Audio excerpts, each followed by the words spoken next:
हमारे देश में बीते कुछ सालों में कई सारे ऐसे केसेस हुए हैं जहां पर भीड़ के द्वारा किसी की हत्या कर दी गई हो, भेदभाव के आधार पे, जैसा कि लिंग, जाति या फिर समुदाय या फिर व्यक्तिगत विश्वास या फिर भाषा, जन्म स्थान या फिर इसी तरह के सिमिलर ग्राउंड पे किसी की हत्या कर दी गई हो।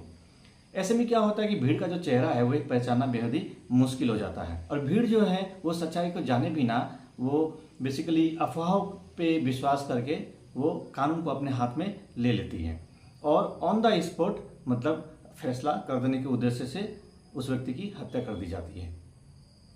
ऐसे सिचुएशन में पुलिस वाले लोग के लिए भी बहुत ही डिफिकल्ट हो जाता है कि किसके अगेंस्ट में मतलब एफआईआर रजिस्टर करे। मतलब भीड़ का चेहरा जो है पहचाना बेहद ही मुश्किल हो जाता है कि किसने ये एक्चुअली में ये क्राइम किया था। तो ऐसे में ये पूरा इन्वेस्टिगेशन जो है पुलिस के लिए भी बहुत ही दिक्कतों वाला होता है। बेसिकली ऐसे इंसिडेंट को हम मॉब लिंचिंग कहते हैं, यानी भेदभाव के आधार पर भीड़ द्वारा किसी की हत्या कर देना। हमारे पुराने क्रिमिनल लॉ यानी कि इंडियन पिनल कोड 1860 में मॉब लिंचिंग से रिलेटेड कोई स्पेसिफिक कानून नहीं था, लेकिन अब हमारे नए क्रिमिनल लॉ यानी कि भारतीय न्याय संहिता 2023 के सेक्शन 103 सबसेक्शन 2 में मॉब लिंचिंग के बारे में बताया गया है। इसमें ये बताया गया है कि अगर 5 व्यक्ति या फिर 5 व्यक्ति से ज़्यादा के समूह अगर किसी की हत्या करते हैं भेदभाव के आधार पर, जैसा कि लिंग, नस्ल, जाति, समुदाय, व्यक्तिगत विश्वास, जन्म स्थान, भाषा या फिर इसी तरह के सिमिलर ग्राउंड से रिलेटेड अगर हत्या होती है किसी की, तो उसे हम मॉब लिंचिंग कहते हैं। तो आज हम इस वीडियो में मॉब लिंचिंग के बारे में ही डिस्कशन करेंगे। नमस्कार, मेरा नाम संतोष गुप्ता है और आप देख रहे हैं मेरा यूट्यूब चैनल जिसका नाम है लीगल अवेयरनेस। मेरे चैनल का उद्देश्य सिर्फ और सिर्फ लोगों में कानून के प्रति जागरूकता फैलाना है ताकि ज़्यादा से ज़्यादा लोग अपने लीगल राइट्स के बारे में जानकारी प्राप्त कर सकें। मेरे वीडियो को सब्सक्राइब कर लीजिएगा ताकि इस तरह की इंपॉर्टेंट जानकारियाँ आपको भविष्य में भी समय समय में प्राप्त होती रहे। आइए अब वीडियो में आगे बढ़ते हैं। मॉब लिंचिंग जो है एक बहुत ही वायलेंट ह्यूमन बिहेवियर है जिसके तहत जो लोग हैं वो कानून व्यवस्था को अपने हाथ में ले लेते हैं और ऑन द स्पॉट फैसला करने के उद्देश्य से किसी की हत्या कर देते हैं। बेसिकली आज का जो समय है वो एक डिजिटल एरा है जहाँ पे कोई भी न्यूज़ जो है वो आग के तरह चारों कोने फैल जाती है। चाहे वो ट्विटर हो, चाहे फेसबुक हो, चाहे वो व्हाट्सअप मैसेजेस हो या किसी भी तरीके से अगर एक जगह इंसिडेंट होती है तो वो दुनिया के दूसरे कोने में पहुंचने में उसे 1 सेकंड भी नहीं लगता।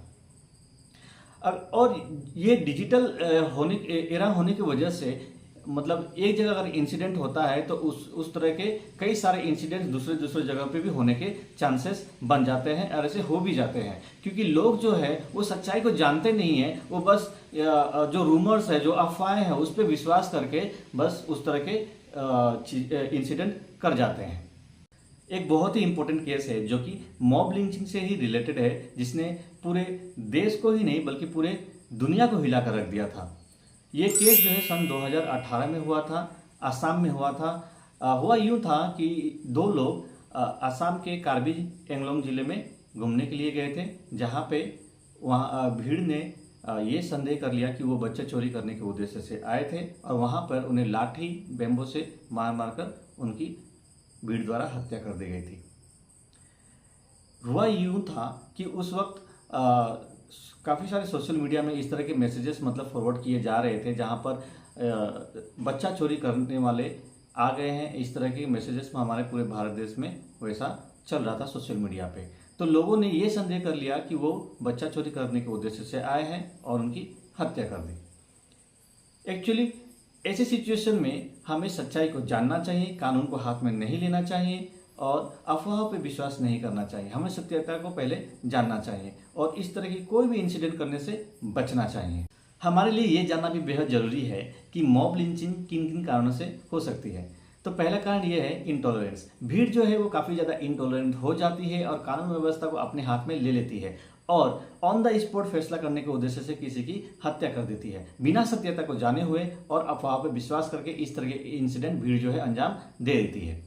दूसरा मुख्य कारण है हेट क्राइम जैसे सिचुएशन जो है अभी के समय में बहुत ज़्यादा ही बढ़ने लग गए हैं। जाति, लिंग, व्यक्तिगत विश्वास, जन्म स्थान, भाषा, इन या फिर इसी तरह के सिमिलर ग्राउंड से रिलेटेड जो है इस तरह के भेदभाव वाले सिचुएशन से रिलेटेड काफ़ी सारे इंसिडेंट हो जाते हैं। अगर कोई एक इंसान अगर गलती करता है तो हमें उस एक इंसान की गलती की वजह से हम पूरे समुदाय को गलत नहीं समझ सकते और हमें इस तरह के आंकलन भी नहीं करना चाहिए। तीसरा मुख्य कारण है, हमारे देश में जो गौरक्षक है वो काफ़ी ज़्यादा बढ़ने लगे हैं और बहुत सारे ऐसे इंसिडेंट हैं जो कि ये मॉब लिंचिंग जैसे इंसिडेंट जो है वो गाय तस्करी से रिलेटेड हमारे देश में अभी बीते कुछ सालों में हुए हैं। चौथा मुख्य कारण है, जो हमारा जस्टिस सिस्टम है वो बहुत ही स्लो है। इसीलिए जो भीड़ की जो मानसिकता होती है वो ऑन द स्पॉट मतलब फैसला करने के हिसाब से उतर जाती है और कानून व्यवस्था को अपने हाथ में ले लेती है, जो कि बिल्कुल भी सही नहीं है। पांचवा मुख्य कारण है, हमारे जो नौजवान लोग जो है वो काफ़ी मतलब अनएम्प्लॉयमेंट जैसे प्रॉब्लम से जूझ रहे होते हैं और हमारे देश में जहाँ पर करोड़ों की संख्या हो वहाँ पे सभी को एम्प्लॉयमेंट देना भी पॉसिबल नहीं है। तो इस तरह के जो नौजवान जो हैं जो कि अनएम्प्लॉयड होते हैं वो बेसिकली क्या होता है कि पॉलिटिशियन या फिर इस तरह के रिलीजियस ग्रुप्स के द्वारा बहकाव पे आकर किसी इस तरह के मतलब जो है इंसिडेंट को अंजाम दे देते हैं।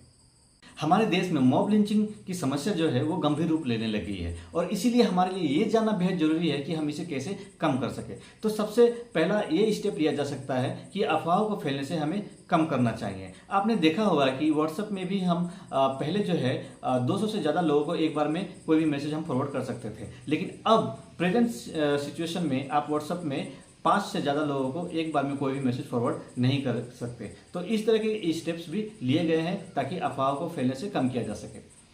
दूसरा हम ये कर सकते हैं कि जहाँ पे मतलब इंसिडेंट ये हुई हो वहाँ पे मतलब इंटरनेट सेवा जो है उसे रोक दी जाए ताकि सोशल मीडिया पे इस तरह के इंसिडेंट को शेयर करने से बचाया जा सके। ताकि नहीं तो क्या होता है कि एक जगह अगर मॉब लिंचिंग की इंसिडेंट होती है तो काफ़ी सारे सोशल मीडिया में अगर वो सर्कुलेट हो जाती है तो उसके जरिए क्या होता है कि दूसरे जगहों पे भी मॉब लिंचिंग होने की गुंजाइश बन जाती है। तीसरा सबसे इम्पोर्टेंट चीज़ ये है एजुकेशन अवेयरनेस। तो डिजिटल लिटरेसी जो है हमारे लिए बहुत ही इम्पोर्टेंट है, क्योंकि ज़्यादातर क्या होता है कि गांव में या फिर छोटे छोटे जगहों पे क्या होता है कि लोग इतने डिजिटली अवेयर नहीं होते, उनके पास जैसा मैसेज आता है उस पर वो बिलीव कर लेते हैं और एक दूसरे को फॉरवर्ड कर देते हैं बिना उसकी सत्यता को जाने हुए। तो हमारे लिए डिजिटल लिटरेसी भी बहुत ही इम्पोर्टेंट है। सन 2017 में हमारे देश के सर्वोच्च न्यायालय यानी कि ऑनरेबल सुप्रीम कोर्ट के द्वारा मॉब लिंचिंग से रिलेटेड एक बहुत ही इंपॉर्टेंट जजमेंट पास किया गया जिसका नाम है Tehseen S Poonawalla versus Union of India. इस केस में ऑनरेबल सुप्रीम कोर्ट ने काफी सारे प्रिवेंटिव, रिमीडियल और प्यूनिटिव मेजर्स बताए हैं मॉब लिंचिंग से रिलेटेड। स्टेट गवर्नमेंट को ये डायरेक्शन दिया गया कि फास्ट ट्रैक कोर्ट की गठन की जाए हर एक डिस्ट्रिक्ट में, ताकि वो मॉब लिंचिंग से रिलेटेड केसेस को सुन सके और उस केस को जल्द से जल्द खत्म किया जा सके।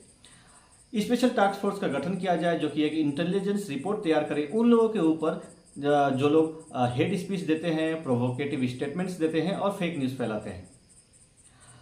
विक्टिम कॉम्पनसेशन स्कीम भी इशू किया जाए, फ्री लीगल एड सर्विसेज भी दिया जाए विक्टिम के परिवार वालों को।